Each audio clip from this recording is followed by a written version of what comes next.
central London, normally at 3-4 o'clock in the afternoon, is incredibly busy with people, shops open. We are here today in the Jigsaw store within central London. The store is operating as a dark store. We are very happy that we are able to support our customers during this lockdown. We are operating as the dark store behind the closed doors. We are able to support online shoppers with a click and collect service.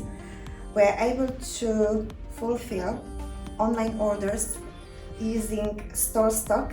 Jigsaw is support of Safe Shops initiative. Since lockdown, retail business has been massively affected. We want to save shops, we want to save high street, we want to save our jobs. To come back and see us and shop with us,